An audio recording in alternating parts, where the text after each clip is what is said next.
Hi, welcome to this week's blog. Well, we did it. We saved ourselves from going over the fiscal cliff. You know, enough time has happened since it was signed and now that I've talked to enough people to get a feeling for what people are thinking.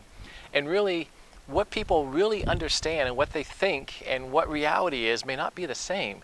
Most people are thinking, well, the average American family is safe now, that the middle class tax breaks are there, and if they're on unemployment benefits, that they're being extended and everything is good. They're just seeing the middle class and the unemployment and those kind of things being taken care of. This is the bill. This is the American Taxpayer Relief Act of 2012. So this is what Congress and the Senate approved to save us from going over the fiscal cliff. What we need to be aware of, though, as Americans is really what's in all of this documents and what does it do? It just kicks the can down the road 2 months. Remember, this is just temporary. This is not permanent yet.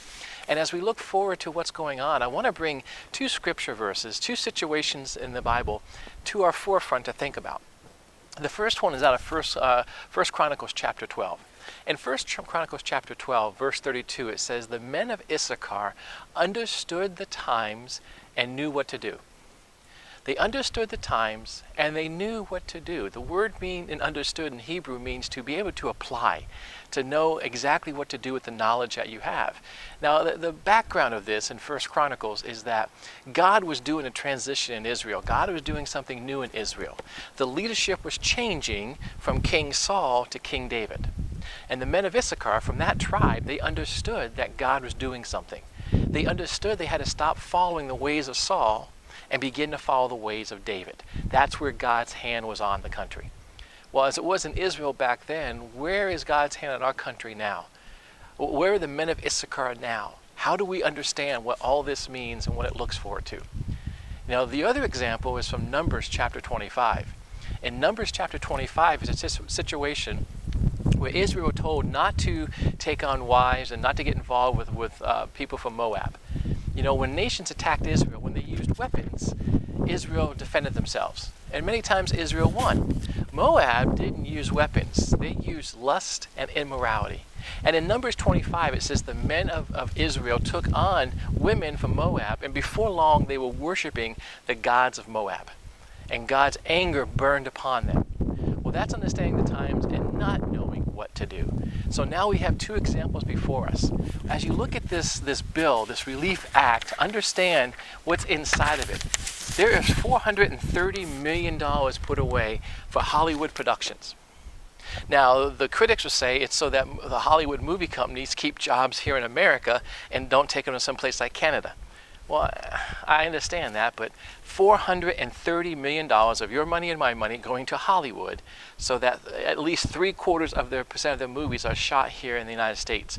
There's $70 million in here earmarked for NASCAR, for the racetracks. This will keep them competitive with theme parks. There's $222 million in here for Puerto Rican rum makers. $222 million for rum makers. The people who make rum down in Puerto Rico. Apparently the government charges a tax of $13.50 on every gallon of rum, and most of that money goes right back to Puerto Rico. They have $59 million in here for algae growers. They have $4 million in here for electric motorcycle makers. Section 403 of the bill extends a credit for 2- or 3-wheeled motorcycles. There's $331 million in here in Section 306 for railroads, for railroad maintenance. Section 328 of the bill says there's tax-exempt financing for the Liberty Zone. Now what that is, that's the area around 9/11 when you had the World Trade Center. This is to help rebuild that area. However, Bloomberg did some research on this and found out that most of that financing and most of that money is going to finance new luxury apartments and the construction of Goldman Sachs' new headquarters. You know, when you think that we're getting tax relief, I don't know how tight money is for you. I know in my family, it's, you know, we're like everybody else. We're doing the best we can. But when you have $430 million going to Hollywood and $70 million going to NASCAR and over $200 million going to rum makers, et cetera, these millions becomes billions. And it's out of your pocket and out of my pocket. What should we do? You know, I'll tell you what's not in this bill. When you look at the American Taxpayer Relief Act of 2012, what's not in here is repentance. What's not in here is asking for forgiveness for the way we have spent our money. the way that we have been poor stewards. We're asking for God's blessing on this nation. We're asking for God's blessing on what we're doing, and we're passing bills like this. Well, it's over.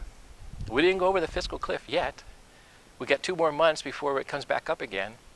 As believers, as Christians, what should we do? Be like the men of Issachar. Understand the times and know how to react and know how to respond.